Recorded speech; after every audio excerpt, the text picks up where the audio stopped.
Hi everyone, my name is Martha. I'm a relationship counselor and clinical sexologist, and this is part 2 of 4 where I get to interview Zoe Chu, who is Sgsupernanny. I found her on Instagram, and in the first video we talked about her and her work and how she got into it. So in this video, I want to ask Zoe about what advice, some of the struggles that parents have with regards to sleep for their young ones.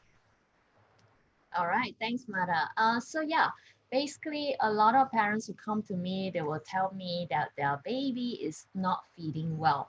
And you might be thinking, oh, what has feeding got to do with sleeping? It has a lot to do with sleeping, to be honest with you, because sleeping gives you a lot of energy. Once you have good sleep, you feel recharged and refreshed. So it's the same thing that is going on with your baby. If your baby is not sleeping well, they won't have the energy to be sucking because sucking requires a lot of energy. So if you find that your baby is like not feeding very well, they tend to be snacking and then they fall asleep, it's most likely because they are very tired and very sleep deprived. And so that's why it will affect their feeding. So a lot of my clients who come to me, they will tell me once their baby is sleeping well and through the night, wow, their baby is like feeding so much better, their appetite improve. So that's one common problems that I help solve. And the second thing is that the parents come to me telling me that their baby is catnapping. So if you are not familiar with catnapping basically means that your baby is like sleeping for like 30 minutes, 45 minutes, and that's usually means that they only can do one sleep cycle. Okay, the reason why that is the case is because your baby probably has some sleep association. Either you're carrying, rocking, patting, or nursing your baby to sleep all the time. So when they finish that one sleep cycle, they are unable to connect to the next sleep cycle without your help because they fell asleep with your um, assistance. So then when they try to connect to the next cycle, they need your help again in order to continue their sleep. Okay, so that's why they tend to be catnapping. They most likely wake up crying, not because they are not done napping, but because they actually want to continue their sleep cycle, but they don't know how.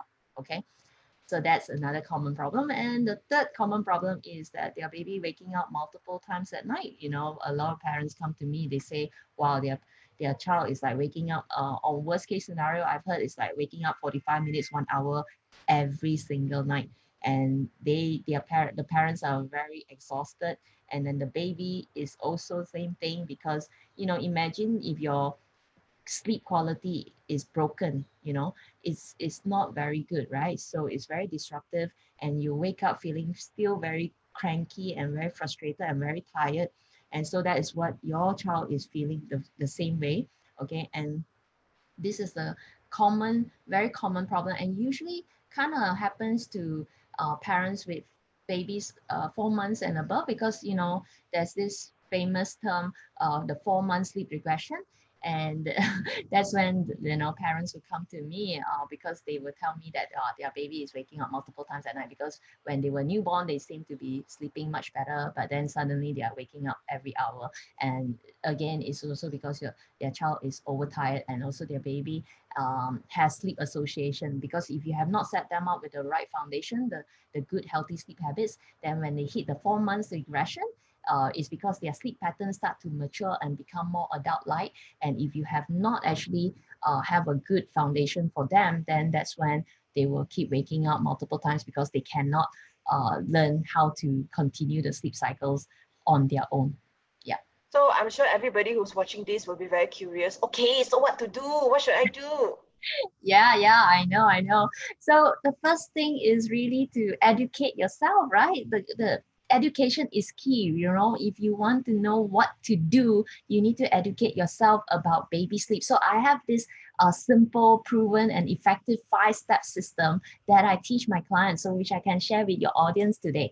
Okay, the first step is you gotta understand the science of sleep. Okay, if you understand the science of sleep, then you can explain, predict, and control your child's sleep situation. So just now I already dropped nuggets of tips just now about the sleep cycle. So you got to understand what is going on with your child's sleep cycle, and then understand that, oh, when they wake up after one sleep cycle, it may not mean that their nap is over. They might want to still continue their sleep cycle. So that's very important to understand the science of sleep. And then the second thing is to establish a good sleep environment for your baby. okay? Because all of us, we need to get our brain to associate it, with our bedroom. When we enter our bedroom, our brain should be signaled to let us know that, oh, it's time for us to wind down and to sleep, right? So that's how you should create the same sleep environment for your baby to make it consistent, okay?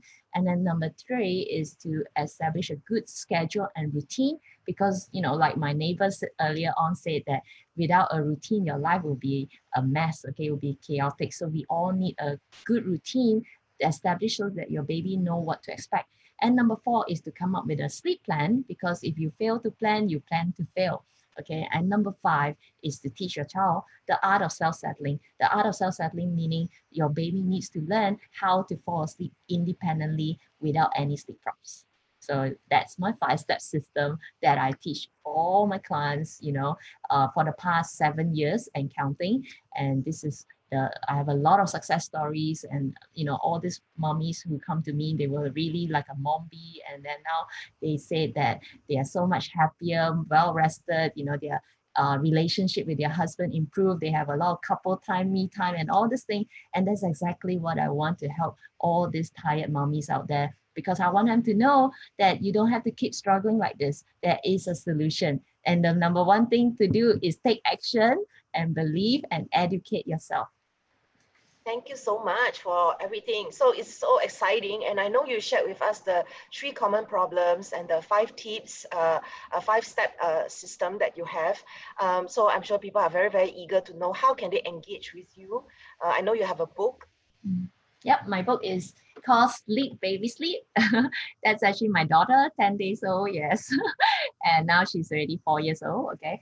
And so you can, check out my book if you prefer to DIY, but if you're so tired and, you can't even go through this book, okay, you can also watch my online video, or better yet, sign up for my coaching program, because I think why people hire coach, because, they want to get to their success story much quicker. Because yes, you can figure all this out on your own, but it takes time, and maybe you're so tired and sleep deprived, you don't even know how to process the information properly. So yeah, having a coach, you can just ask the question, make sure the coach is there to be your cheerleader, to support you every step of the way. And yeah, definitely find a coach that you can trust and that you will gel well with, and yeah, commit to it 100% so that you can get to your success story. Yes, so I want to make sure I read out your website for those who are interested. It's sgsupernanny.com. And you also have a link tree. So it's linktr.ee /SGSupernanny. So that's like the main page gets links to all kinds of other freebies that you have. Yes. Yes, I have a free guide if you guys just want to find out more. Okay, it's a top 5 mistakes that parents make about baby sleep. So if you can avoid all these mistakes, that's a good way to start off. Okay, and this is a free guide. You can download it on my website. Thank you so much, Zoe. So tune in to the next video. We talk about sleep for adults.